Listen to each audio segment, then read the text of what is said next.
having a vision, having a very clear vision. And with that vision, knowing that there's some flexibility, but the flexibility and the iteration is intentional. And then beyond that, I think that what I look for in a leadership team is that the fact that they care about their people, and their people then will take care of the things, but it's people first.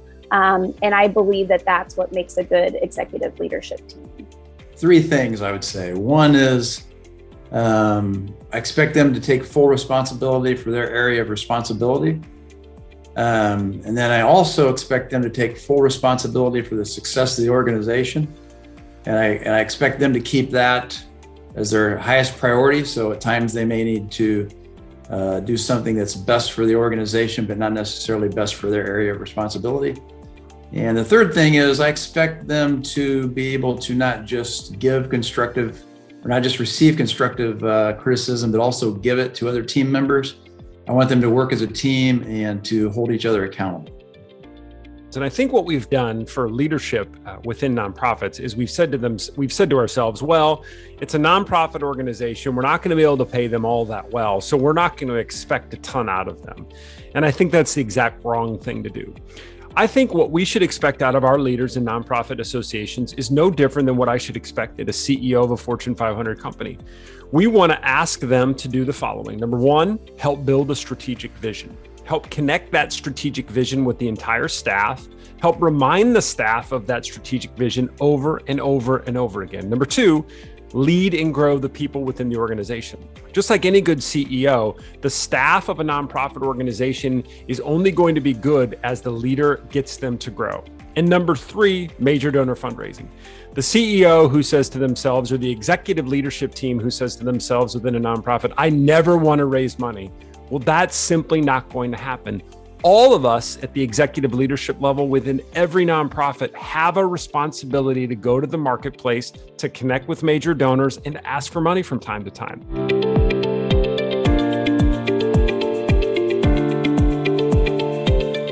You know, I've sat on many different nonprofit boards, and one board I sat on one time, we get so caught up in the operational things that we're doing that we lose connection with the lives that we're changing in the marketplace. And the only way we can make a positive impact in the lives of the people that need it is if we treat it like a business, and we go out, we set metrics, and we hold people accountable. It's great for everyone that we have accountable from the top to the bottom of every nonprofit and every charitable organization out there. It makes everything run better, people appreciate it, and we make a bigger impact in the lives of the people we're trying to change. I like to meet with them periodically, at least annually set goals and expectations, make sure that their expectations are written well in their job descriptions. And then I like to sit down with them and have them give me their goals. I have some goals for them as well, but we need to agree on them, because if I just had the goals for them and they weren't bought into it, they're not as likely to put their time into that. So I like them to come up with them themselves as much as possible, and then we will agree on what those goals are. And then we have periodic, we talk daily with the leadership team, but at least quarterly at a minimum, we sit down and just focus on those goals and say, did we accomplish them? Did we not accomplish them? If not, why not? Do we need more resources? Is it still a good goal? Just having that continuous meeting of the mind and that dialogue.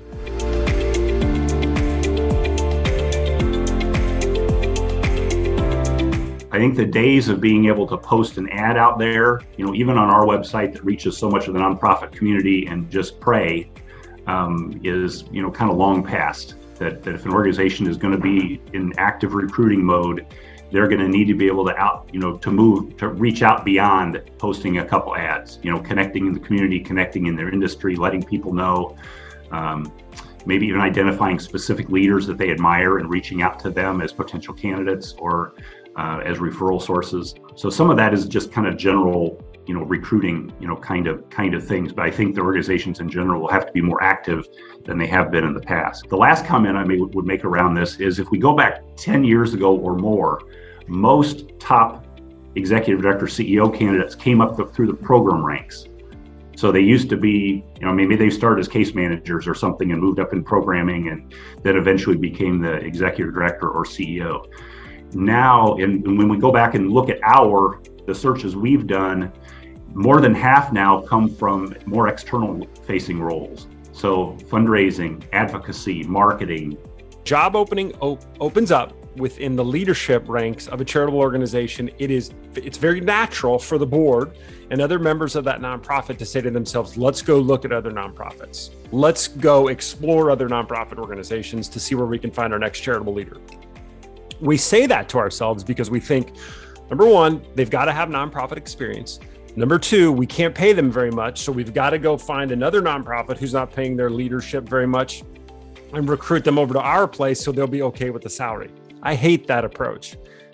I would challenge nonprofits to figure out who's the best leader in the marketplace anywhere, right? If it's a leader of a large company, go recruit them. Don't limit your search to other nonprofit organizations.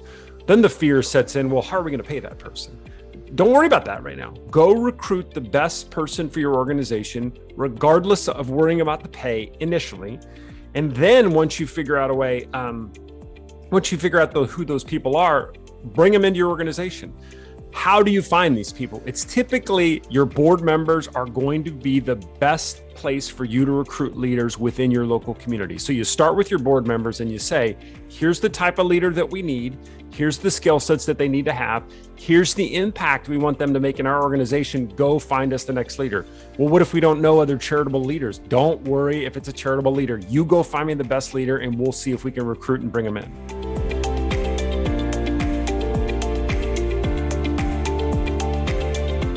You're comparing compensation, for similar jobs across the community, right? So, and to me, I would say that that's a minimum, is that every board should work to get their team members up to the median for their positions, in the community.